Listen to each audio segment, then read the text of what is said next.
अस्सलाम वालेकुम स्टूडेंट्स, कैसे हैं आप सब। उम्मीद करती हूँ आप खैरियत से होंगे। विंटर वेकेशन कैसी गुजर रही हैं आपकी। बोर हो गए ना आप छुट्टियों में। दिल करता होगा बस अब स्कूल खुल जाने चाहिए, आप दोबारा से स्कूल आएँ, वैसी रूटीन हो, स्कूल की एक्टिविटीज़ हो, आप उसे एंजॉय करें। घर में ऐसी कोई एक्टिविटी नहीं होगी ना आपकी, तो इंशाल्लाह 1 फेब से आपके जो है वो स्कूल खुल जाएंगे। जी बेटा, आज का हमारा टॉपिक है, बोर्ड पर देखें आप। Today we discuss about the topic of class 7. Subject is IST Islamiyat, lecture number 3. Okay. बाब नंबर आपका है पंजम, हिदायत के सरचश्मे। इस बाब से आपका जो टॉपिक होगा, आपका जो उन्वान है आज का, वो है सलाहुद्दीन अय्यूबी। आज हम सुल्तान सलाहुद्दीन अय्यूबी के बारे में पढ़ेंगे। Open your book, page number 93। Okay, page number 93। Sultan Salahuddin Ayyubi के बारे में आज हम डिस्कस करेंगे। तारीख़ आलम में और तारीख़ इस्लाम में ऐसी बहुत सी शख्सियात हैं जिन्हें क्या कहते हैं, मुसलमानों के साथ साथ ईसाई भी हैं, वो इज्जत की नज़र से देखते हैं। उनकी बहादुरी, शुजात, रहमदिली और दानिशमंदी के कारनामों से मुतासिर होकर ना सिर्फ उन्हें याद रखते हैं बल्कि उनकी मिसालें भी देते हैं अपनी जिंदगियों में। इन अजीम तरीन शख्सियात में से एक शख्सियत जो है वो है सलाहुद्दीन अय्यूबी रहमतुल्लाह अलैहि, ठीक है, जिन्हें अय्यूबी सल्तनत का बानी भी कहा जाता है। तो आज हम सुल्तान सलाहुद्दीन अय्यूबी रहमतुल्लाह अलैहि के बारे में पढ़ेंगे।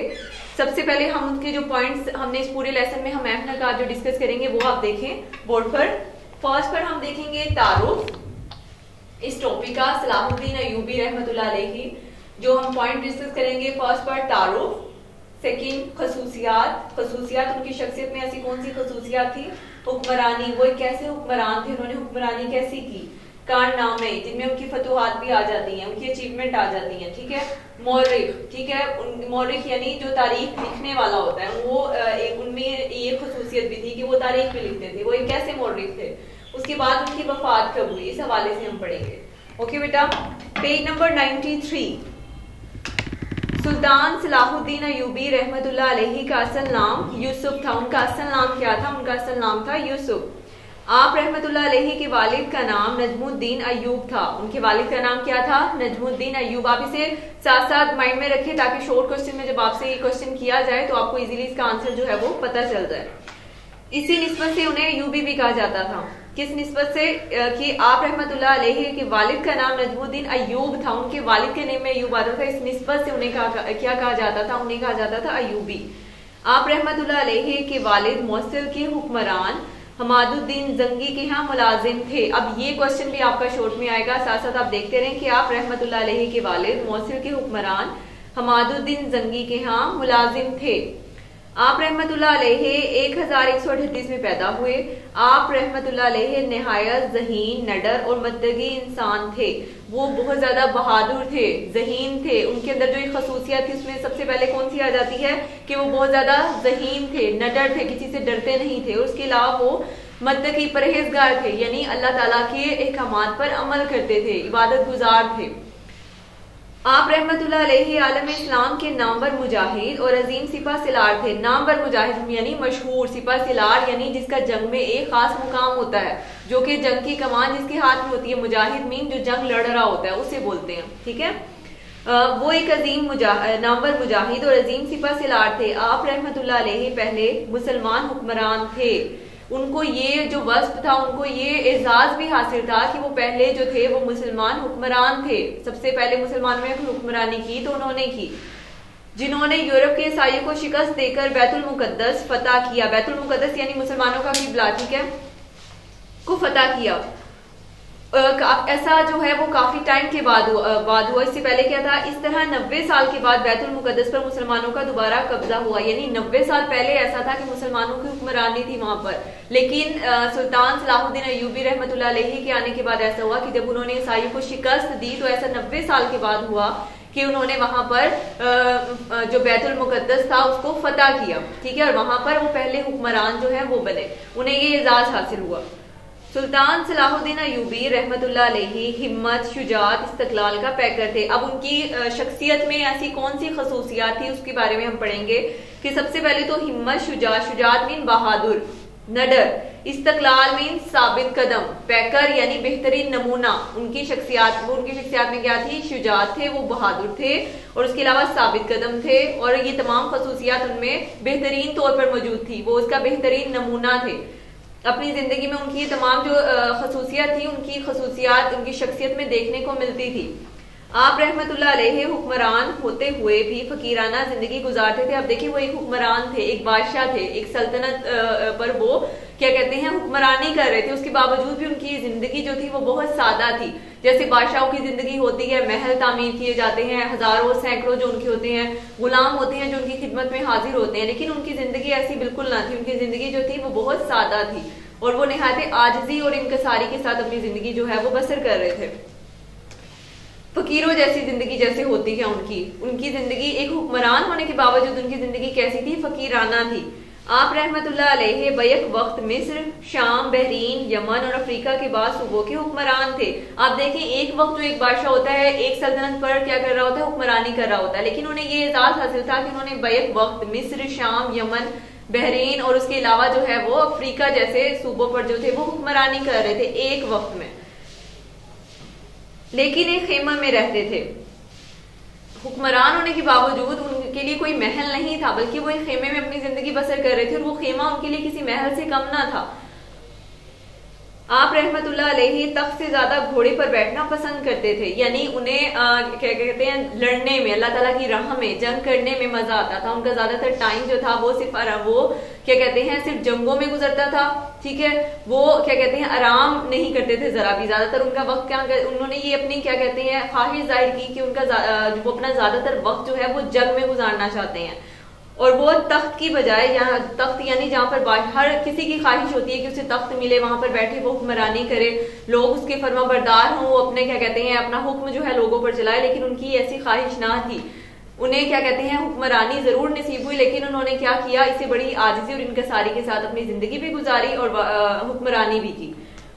आप रहमतुल्लाह अलैहि तख्त से ज्यादा घोड़े पर बैठना पसंद करते थे, दरबारियों से ज्यादा अपने मुजाहिदीन में रहना पसंद करते थे। दरबारियों में कौन लोग आ जाते हैं? वो लोग जो कि जिसमें दरबारे खास होते हैं, उसके अलावा वजीर लोग आ जाते हैं जो कि उन्हें नसीहतें करते हैं।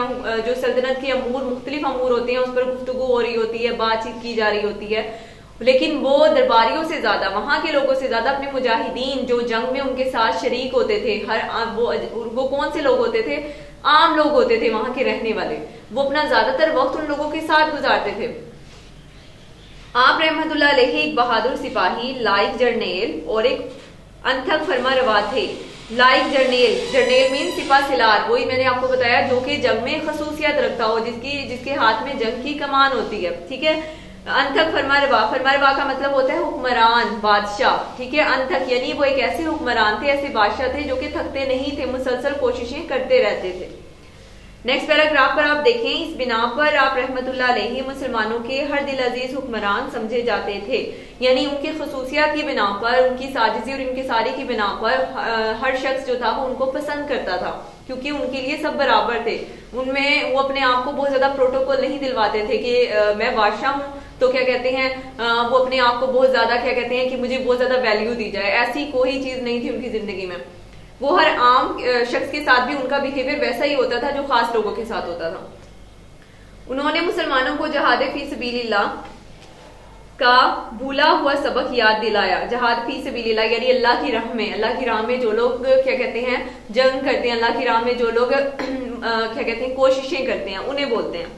का भूला हुआ सबक याद दिलवाया। उन्होंने लोगों को बताया कि मुसलमानों ने किस तरह अल्लाह की राह में जो है वो अपने अल्लाह की राह में जो है वो लड़ना है, कारनामे किस तरह सरंजाम देने हैं। ठीक है, काजी इब्ने शिदाद जो सुल्तान सलाहुद्दीन अयूबी के दौर के नामवर मौरिख थे, यानी मौरिख जैसे मैंने आपको बताया था तारीख लिखने वाला, जिसे ये हुनर भी आता है कि वो तारीख लिख सके।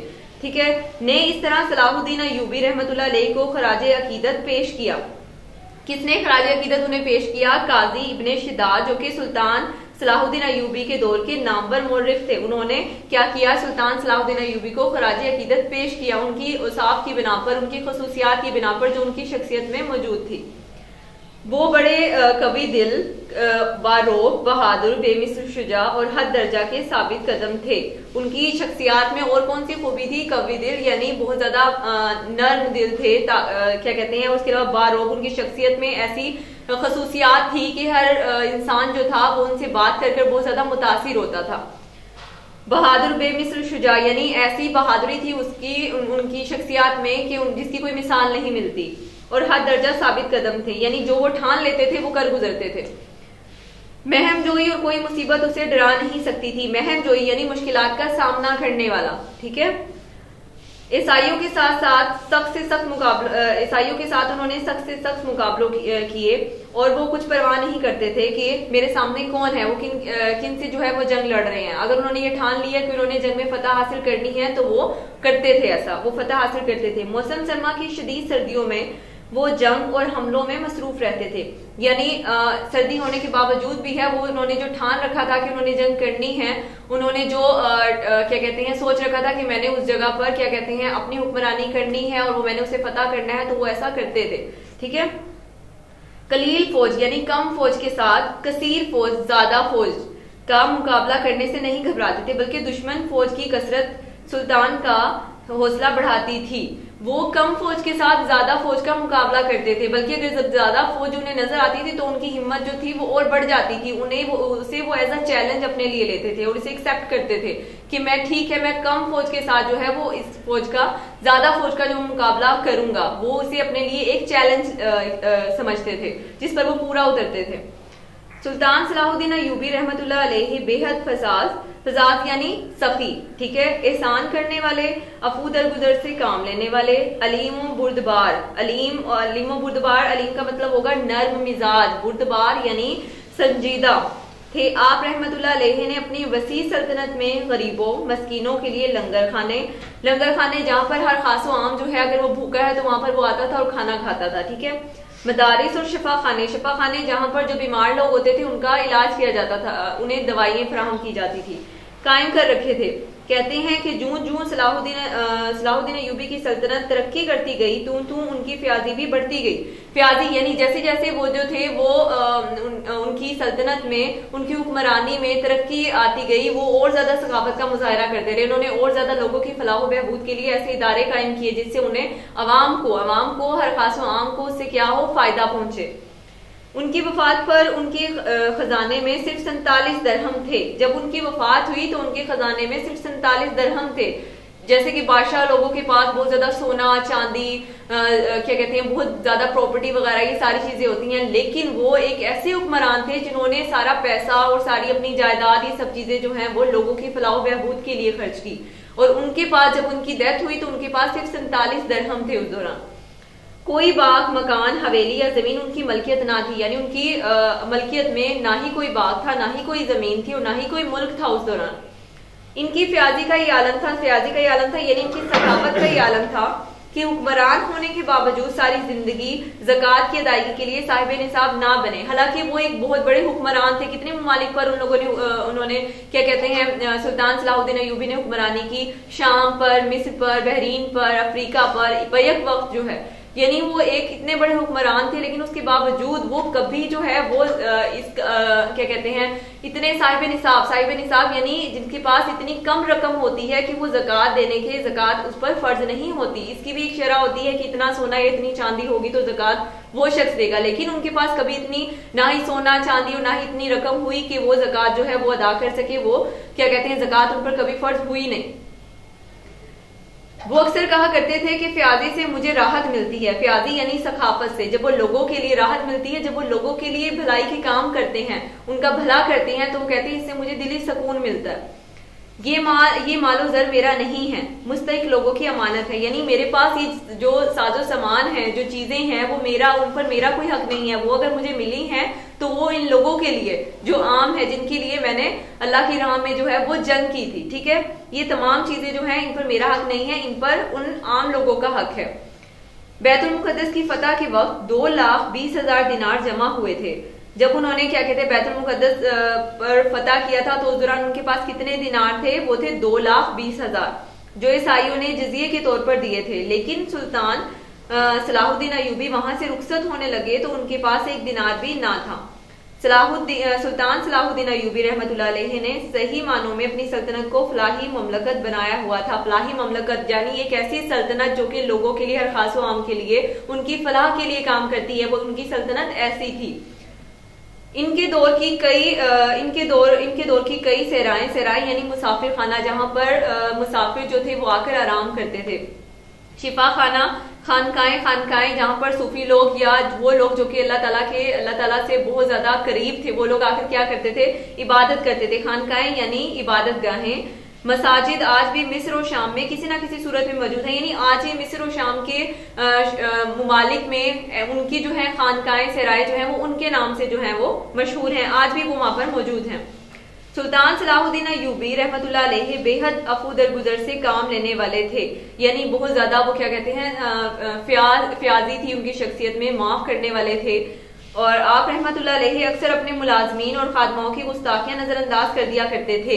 देखिए यहाँ पहले क्या होता था, जो बादशाह लोग होते थे या जो हुक्मरान होते थे, वो क्या करते थे कि अगर गुलाम से कोई गलती सरजद हो गई है तो वो उनके हाथ कलम करवा देते थे, उनको कत्ल करवा देते थे। इस तरह की वो सारी जो थी वो लोग इस कदर गुस्सा होते थे उन लोगों पर, खादमों पर अपने। लेकिन सुल्तान सलाहुद्दीन अयूबी की शख्सियत में ऐसी कोई जो थी वो चीज ना थी। वो अगर उनके गुलामों से कोई गलती सरजद हो भी जाती थी तो वो उसने माफ कर दिया करते थे, उन्हें कोई सजा नहीं देते थे, इनकी बड़ी से बड़ी गलती को माफ कर देते थे। सुल्तान सलाहुद्दीन अयूबी रहमतुल्लाह अलैहि इल्म और अहले इल्म की बेपनाह कदर करते थे। वो लोग जो कि इल्म रखते थे, क्या कहते हैं, उनकी बेहद वो जो थे वो कदर करते थे, उनको दाद देते थे।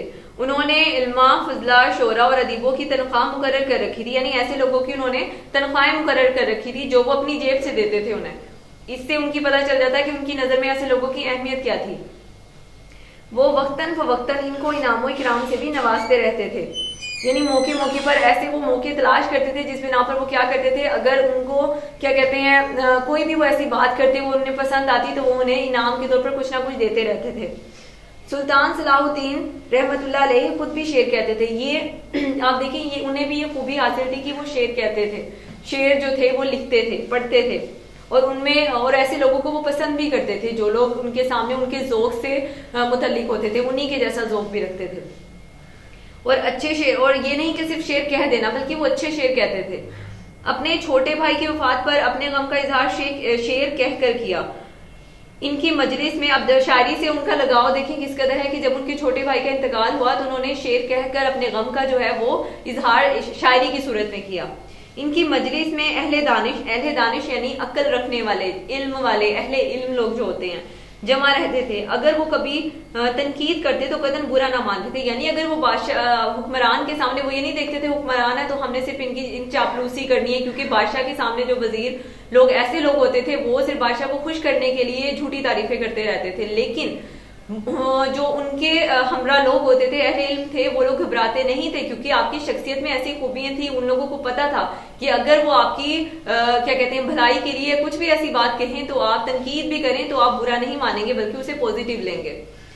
अगर वो कभी तनकीद करते तो कतन बुरा ना मानते। इन्होंने हर बड़े शहर में मदारिस कायम कर रखे थे। इनकी सल्तनत में कई कतब खाने कायम किए गए। सुल्तान सलाहुद्दीन रहमतुल्लाह अलैहि नहायत रकीकुल कल्ब से मुराद है दर्द रखने वाला इंसान, जो बहुत ज्यादा नर्म मिजाज होता है, ठीक है, जो लोगों की तकलीफ देकर फौरन से क्या हो जाता है, वो पिघल जाता है, क्या कहते हैं, उसका जो दिल है वो नर्म पड़ जाता है। कुरान मजीद के सुनते ही वो फूट फूट कर रोने पड़ते। अल्लाह ताला से देखिए उनकी रूहानियत का ताल्लुक क्या था कि वो जब भी कुरान पाक पढ़ते थे तो वो अल्लाह ताला की हजूर जो है वो गिड़गिड़ाते थे, रोते थे। इस तरह यतीमों, बेवा और बेसहारों का खास ख्याल रखते थे। अलगर सुल्तान सलाहुद्दीन अयूबी रहमतुल्लाह अलैहि ना सिर्फ नामवर मुजाहिद थे बल्कि जर्नेल भी थे। ना सिर्फ वो एक बेहतरीन जो थे वो जंग लड़ने वाले थे, बल्कि एक अजीम सिपा सिलाह भी थे जो कि जंग में क्या करते हैं, रहनुमाई कर रहा होता है, मुजाहिद होता है जो, बल्कि आला इखलाक के मालिक और हर दिल अजीज हुक्मरान भी थे। आपने 55 वर्ष की उम्र में 1149 में वफात पाई, ठीक है। इनकी वफात क्या थी, 1193 में आपने वफात पाई, ठीक है। नेक्स्ट इसके मेन पॉइंट जो हमने आज डिस्कस किए वो कौन से थे। फर्स्ट पर था, यहाँ पर बोर्ड पर देखें आप, तारुफ, खसूसियात, हुक्मरानी, कारनामे, मौरिक और वफात। ठीक है, इन पॉइंट्स को हमने इस लेसन में डिस्कस किया। आपने क्या कहते हैं क्वेश्चन बहुत अच्छे से करने हैं। यहाँ पर हम एक्सरसाइज की तरफ इसके आ जाते हैं। आप एक्सरसाइज देखें पेज नंबर 94 पर 7th क्लास। इसके लॉन्ग क्वेश्चन देखिए आप। फर्स्ट पर जो क्वेश्चन है वो है सुल्तान सलाहुद्दीन अय्यूबी रहमतुल्लाह अलैहि कौन थे, आपने बताना है तारुफ के तौर पर। उसके बाद सेकंड पर आ जाता है सुल्तान सलाहुद्दीन अय्यूबी रहमतुल्लाह अलैहि की फ्याजी के बारे में आप क्या जानते हैं, यानी उनकी सकाफत के बारे में आप क्या जानते हैं। सुल्तान सलाहुद्दीन अय्यूबी रहमतुल्लाह अलैहि के हर दिल अजीज होने की वजाहत करें कि वो लोगों के इतने करीब क्यों थे, हर लोगों में वो इतने मकबूल क्यों थे, उसकी क्या वजूहात थी, वो आपने इस क्वेश्चन में आंसर के तौर पर राइट करना है। सुल्तान सलाहुद्दीन अय्यूबी नामवर और नडर मुजाहिद थे, वजाहत करें। लास्ट क्वेश्चन है सुल्तान सलाहुद्दीन अय्यूबी रहमतुल्लाह अलैहि का सबसे बड़ा कारनामा क्या था, वो कारनामा आपने यहाँ पर आंसर में राइट करना है। उसके बाद हम आ जाते हैं शॉर्ट क्वेश्चन पर। इसके फर्स्ट क्वेश्चन है सुल्तान सलाहुद्दीन अय्यूबी का असल नाम क्या था, उनका असल नाम क्या था। फर्स्ट पर जैसे मैंने आपको बताया यहाँ पर सुल्तान सलाहुद्दीन अय्यूबी रहमतुल्लाह अलैहि का असल नाम यूसुफ था। उसके बाद सेकंड क्वेश्चन है सुल्तान सलाहुद्दीन अय्यूबी रहमतुल्लाह अलैहि के वालिद का नाम क्या था और किन के यहाँ वो मुलाजिम थे। वहीं पर आप सेकंड लाइन पर देखें आप रहमतुल्लाह अलैहि के वालिद मौसिल के हुक्मरान अमादुद्दीन जंगी के यहाँ मुलाजिम थे। ठीक है, थर्ड क्वेश्चन देखिए किस मौरिख ने सुल्तान सलाहुद्दीन अय्यूबी रहमतुल्लाह अलैहि को खराज अकीदत पेश किया। यहाँ पर आप देखिए काजी इब्ने शदाद जो कि सुल्तान सलाहुद्दीन अय्यूबी रहमतुल्लाह अलैहि के दौर के नामवर मौरिख थे, ने इन्होंने सुल्तान सलाहुद्दीन अय्यूबी को खराज अकीदत जो है वो पेश किया। उसके बाद अब आप देखें फोर्थ क्वेश्चन सुल्तान सलाहुद्दीन अय्यूबी रहमतुल्लाह अलैहि किन की बेपनाह कदर करते थे, अहले इल्म की, जो कि इल्म रखते थे उनकी वो क्या करते थे, बेपनाह कदर करते थे। लास्ट क्वेश्चन आप देखें सुल्तान सलाहुद्दीन अय्यूबी रहमतुल्लाह अलैहि की मजलिस में किस तरह के लोग जमा रहते थे, किस तरह के लोग उनकी मजलिस में अहले दानिश हर वक्त जो थे वो जमा रहते थे, जो कभी अगर उन पर तनकीद भी कर देते थे तो वो क्या करते थे, उनकी बातों का बुरा ना मानते थे। उसके बाद आप फिलिंग द ब्लैंक्स देखें। इसकी क्वेश्चन नंबर 3 जो है सुल्तान सलाहुद्दीन अय्यूबी रहमतुल्लाह अलैहि का असल नाम डैश था, क्या नाम था। जैसे शॉर्ट क्वेश्चन में भी आया आपका ये क्वेश्चन यूसुफ था। सुल्तान सलाहुद्दीन अय्यूबी रहमतुल्लाह अलैहि ने डैश रहमतुल्लाह अलैहि डैश में पैदा हुए, 1138 में पैदा हुए। सुल्तान सलाहुद्दीन अय्यूबी रहमतुल्लाह अलैहि के वालिद का नाम डैश था, नजमुद्दीन अय्यूब था। ठीक है, और इसी बिना पर उन्हें अय्यूबी कहा जाता था। सुल्तान सलाहुद्दीन अय्यूबी रहमतुल्लाह अलैहि के दौर का नामवर मौरिख कौन था, काजी इब्ने शदाद। लास्ट आप फिलिंग द ब्लैंक देखिए सुल्तान सलाहुद्दीन अय्यूबी रहमतुल्लाह अलैहि ने अपने डैश की वफात पर शेर कहे, अपने छोटे भाई की वफात पर उन्होंने क्या किया, अपने गम का इजहार वो शेर की सूरत में किया। एमसीक्यूज पर आ जाएं अब आप। क्वेश्चन नंबर 4 दुरुस्त जवाब पर टिक का निशान लगाएं। फर्स्ट है दुश्मन फौज की कसरत का सुल्तान सलाहुद्दीन अय्यूबी पर क्या असर होता था, हौसला पस्त हो जाता, हौसला बढ़ जाता, हिम्मत हार जाते, उदास हो जाते, उनका हौसला जो था वो बढ़ जाता था। सेकंड पर आप देखिए वफात के वक्त सुल्तान सलाहुद्दीन अय्यूबी के पास कितने दरहम थे, 47, 57, 97, 99, 47। ठीक है, राइट जो आंसर है वो है 47। थर्ड पर आप देखें सुल्तान सलाहुद्दीन अय्यूबी के वालिद किस हुक्मरान के यहाँ मुलाजिम थे, उमर बिन अब्दुल अजीज रहमतुल्लाह अलैहि, अमादुद्दीन जंगी रहमतुल्लाह अलैहि, हारून रशीद रहमतुल्लाह अलैहि और नूरुद्दीन जंगी रहमतुल्लाह अलैहि। तो राइट जो ऑप्शन है वो है अमादुद्दीन जंगी रहमतुल्लाह अलैहि। नेक्स्ट आप देखिए तिलावत कुरान मजीद सुनकर सुल्तान सलाहुद्दीन अय्यूबी रहमतुल्लाह अलैहि पर कैसी कैफियत तारी होती थी, रंजीदा हो जाते, बहस करना शुरू कर देते, फूट फूट कर रो पड़ते, बेहोश हो जाते, फूट फूट कर रो पड़ते। ये राइट ऑप्शन है इसका। सुल्तान सलाहुद्दीन अय्यूबी रहमतुल्लाह अलैहि को किस चीज से राहत मिलती थी, मालो दौलत से, फतह से, फ्याजी से, इबादत से, फ्याजी से, सकाफत से, लोगों की मदद करके उन्हें खुशी मिलती थी। ठीक है बेटा, अपनी डायरी देखिए 7th क्लास आज की आप बोर्ड पर घर का काम आ लगा आपका सबक सलाहुद्दीन अय्यूबी के अमली सफात जिसमें आपके फिल इन द ब्लैंक्स हैं, एमसीक्यूज हैं, आपने वो क्या करने हैं बुक पर अपने सोल्व करने हैं। उसके अलावा आपके बेटा शॉर्ट क्वेश्चंस भी हैं और लॉन्ग क्वेश्चन भी हैं, वो आपने अपनी नोटबुक पर नीट राइटिंग में राइट करने हैं। ओके जी बेटा 7th क्लास आज का हमारा टॉपिक यहीं पर खत्म होता है। अपना बहुत ख्याल रखिएगा। अल्लाह हाफिज।